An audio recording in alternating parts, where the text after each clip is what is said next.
મહુવાની કળસારની જિલ્લા પંચાયતની સીટમાં ઇસ્યુ પૂર્વ ધારાસભ્ય કનુ કલસરિયા ઈવીએમ બદલાઈ ગયાના આક્ષેપો કરી ફેર બેલ્ટ પર મતદાનની કરી માંગ। તેઓએ મતગણતરીનો બહિષ્કાર કર્યો। સાથે તેઓએ બેલેટથી જિલ્લા પંચાયત અને તાલુકા પંચાયતની ચૂંટણી ફરી વખત બેલેટથી યોજવાની માંગણી કરી। સામે પક્ષે ભાજપ દ્વારા મીડિયા સમક્ષ પ્રતિક્રિયા આપી। રિપોર્ટ મનસુખભાઈ બારૈયા।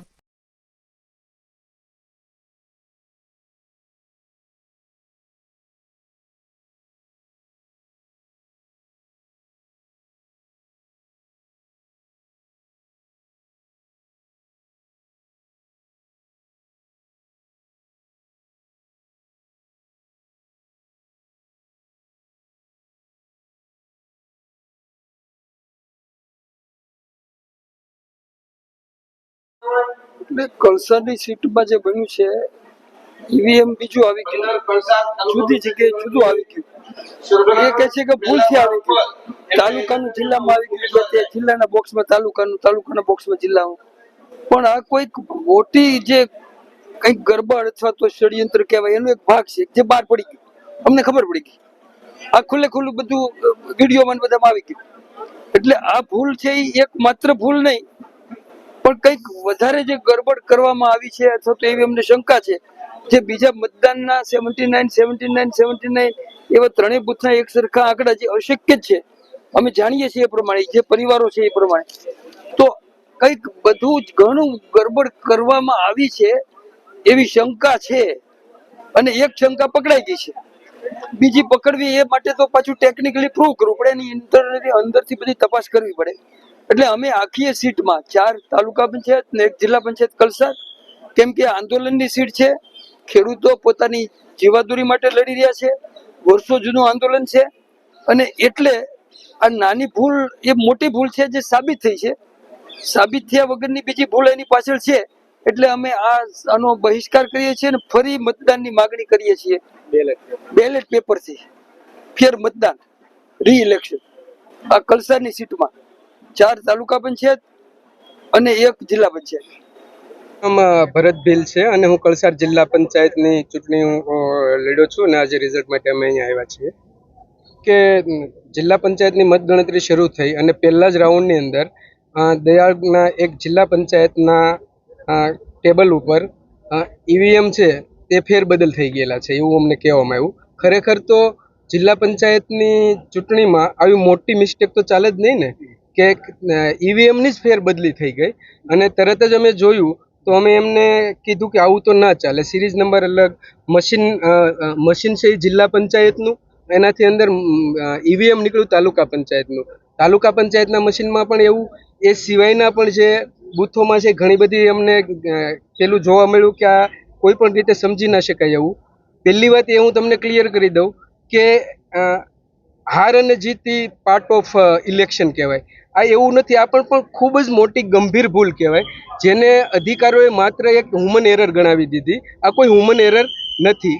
એ સિવાયના પણ એક બૂથના આંકડા અમારા જ તાલુકાના ઉમેદવારના બધામાં સેમ આંકડા આવ્યા, 79 યુ કેન સી હિયર, 79 અને એ વધારે અમારો શકને ક્લિયર કરે। એટલે અમે એસડીએમ સાથે અહીંના જે લોકલ ટીડીઓ સાહેબ હતા એમની સાથે ચર્ચા કરી અને પછી મેં એમને લેખિતમાં એવું આપ્યું છે કે આ હ્યુમન એરર નથી, આ એક્સેપ્ટ ના કરી શકાય, અને તમે ખરેખર જો અમને ન્યાય અપાવવા માગતા હોય તો અમે આખી કળસાર જિલ્લા પંચાયત અને તેની નીચે આવતી 4 તાલુકા પંચાયતના ફરીવાર બેલેટથી અમે ફરી ચૂંટણીઓ માંગી છે, એ સિવાય અમને કંઈ સ્વીકાર્ય નથી। એવું છે કે અમે આનું આગળનું કાઉન્ટિંગ છે એ ચાલુ રાખી શકીએ, મેં કહ્યું ઇટ્સ અપ ટુ યુ, એ તમારી ઓથોરિટી છે, પણ એ અમારા જસ્ટિસનો તો ભાગ નથી, અમારા ન્યાય તો અમને એ રીતે મળવાનો નથી। એટલે અમે કીધું તમે જે કરવું હોય તે કરો, અમારી તો એક જ માંગ છે કે આખી કળસાર જિલ્લા પંચાયત અને તાલુકા પંચાયતની ચૂંટણીઓ ફરીથી બેલેટ પેપર ઉપર કરવામાં આવે અને તો જ ન્યાય મળે અને તો જ બધી શંકાઓ દૂર થઈ શકે। ત્યાં અને અમે જે લખીને આપ્યું છે એ એસડીએમને આપ્યું છે, પણ લખ્યું છે અમે ચૂંટણી કમિશનર ઓફ ગુજરાતને, કે આમાં અમારે આ જ એક વાત છે અને આને હ્યુમન એરર તો કોઈ કહી જ ના શકાય। અને એમનો એ લોકો પાસે કોઈ જવાબ નહોતો, એમની એક જ લાઈન હતી કે human error, it's not a human error. આ એક ખૂબ મોટી ગંભીર બેદરકારી પણ ના કહી શકાય, પણ ષડયંત્ર કહી શકાય। ભારત માતા કી જય। આજ રોજ ચૂંટણીના જે પરિણામો આવે છે બીજેપી તરફી.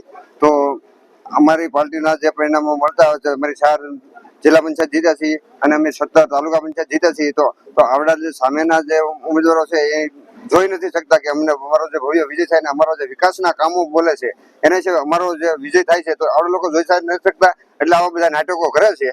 તો એમાં કઈ તથ્ય કઈ છે નહીં, હાર ભાળી ગયા છે એ લોકો, એટલે આ બધા નાટકો એને ભજવે છે. બાકી બીજું કોઈ તથ્ય આમાં કઈ આવતું નથી અને બધું રેડી તંત્ર એ પણ રેડી ચાલે છે ને બધું ઓકે જ છે. આ સામેના ઉમેદવારો છે, કનુભાઈ કરસરિયા છે, પછી નાના કરસાળ જિલ્લા પંચાયતના ઉમેદવાર છે ભરતભાઈ ભીલ. એને આપશે કેવો કર્યો છે, તંત્ર ઉપર કર્યો છે કે ભાઈ તો એ તો લોકોએ જે મત આપ્યા છે અને જેને વિકાસના કામ કર્યા છે એને મત આપ્યા જ છે, એવું નથી. આ લોકોનો ચુકાદો છે. અમારું નીપ 24 તાલુકા પંચાયતની સીટ હતી જે ભાજપની હતી, એમાં અમારા ઉમેદવાર કનુભાઈ શિવજીભાઈ બાંભણિયા જે આજ રોજ જંગી બહુમતી લીડથી જીતેલા છે. ટોટલ મતદાન 2862નું પીડ્યું છે અને એની અંદર 1800ની લીડથી અત્યાર સુધીની ભવ્ય લીડ હોય તો કનુભાઈ બાંભણિયાની ભાજપમાં, એમાં સત્રાથી અમારા રાજુભાઈ સરપંચ, નીપથી કનુભાઈ અને નિકોલથી મંજીભાઈ જોડી અને બધાના સાથ સહકારથી પૂરી તાકાતથી ચૂંટણી લડે છે અને તમામ સમગ્ર ટીમ સાથે ચૂંટણી લડી અને જીતની ભવ્ય શુભેચ્છા અમે બધાને કનુભાઈને આપીએ છીએ. અત્યારે અમારી પૂરી ટીમ કનુભાઈની સાથે અમારી પૂરી ટીમ કનુભાઈની સાથે છે ને સાથે રહીશું અમે. ભારત માતા કી જય. ભારત માતા કી જય.